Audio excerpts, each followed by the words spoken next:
Doctor ইউনূসের মাঝে জিয়াউর রহমানের প্রতিচ্ছবি দেখতে পাই। অন্তর্বর্তী সরকারের প্রধান উপদেষ্টা অধ্যাপক ডক্টর মোহাম্মদ ইউনূসের বিভিন্ন উন্নয়নমূলক কার্যক্রমের ভূয়সী প্রশংসা করেছেন বিএনপি মহাসচিব মির্জা ফখরুল ইসলাম আলমগীর। তিনি বলেন, জাতিসংঘের সাধারণ অধিবেশনে বিভিন্ন রাজনৈতিক দলের নেতাদের সঙ্গে নিয়ে অংশগ্রহণ করে প্রধান উপদেষ্টা এক অনন্য নজির স্থাপন করেছেন। বিশ্ববাসী দেখেছে আমরা বিপ্লব পরবর্তী কার্যক্রম পরিচালনায় ঐক্যবদ্ধ আছি।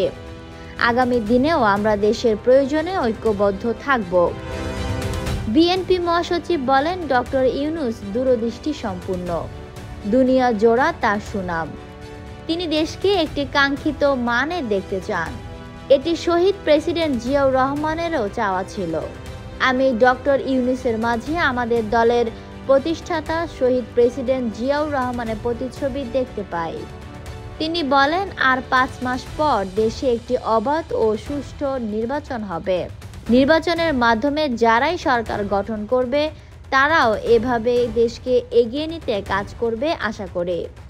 নিউ ইয়র্কে স্থানীয় সময় শনিবার NRB connect day empowering global Bangladeshi শীর্ষক এক অনুষ্ঠানে এসব কথা বলেন মির্জা ফখরুল।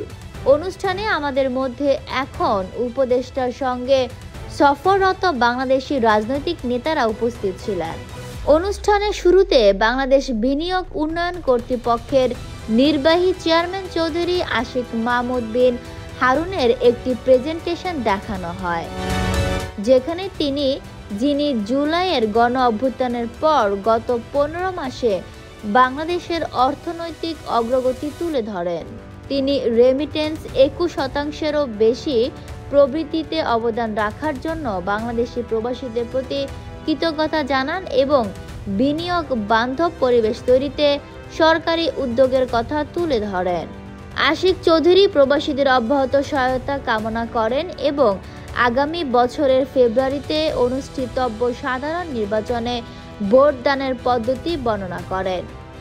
এই আয়োজনে bridging borders, current affairs and diaspora engagement শীর্ষক একটি ইন্টারেক্টিভ প্যানেল আলোচনা অনুষ্ঠিত হয়। প্রধান উপদেষ্টার বিশেষ দূত লুৎফে সিদ্দিকী এটি সঞ্চালনা করেন। প্রবাসী কল্যাণ ও বৈদেশিক কর্মসংস্থান উপদেষ্টা ডক্টর আসিফ নজরুল সহ 3 জন এতে অংশ নেন। প্রাণবন্ত এ অনুষ্ঠানে বাংলাদেশ জামাতে ইসলামের নায়েবে আমির ডক্টর সৈয়দ আবদুল্লাহ মোহাম্মদ তাহের এবং জাতীয় নাগরিক পার্টির সদস্য সচিব আখতার হোসেন অভ্যুত্থান পরবর্তী সময়ে বাংলাদেশের জন্য তাদের রাজনৈতিক দৃষ্টিভঙ্গি তুলে ধরে আবেগঘন বক্তব্য রাখেন। জাতীয় নিরাপত্তা উপদেষ্টা Khalilur Rahman shaping tomorrow the future of Bangladesh শীর্ষক আরেকটি প্যানেল আলোচনা সঞ্চালনা করেন। এতে প্যানেলিস্ট হিসেবে এনসিপি নেতা তাসনিম জারা, বিএনপি নেতা হুমায়ুন কবির এবং জামাত নেতা নাকিবুর রহমান অংশ নেন। Fatema Tuz Johra, people voice television, Dhaka.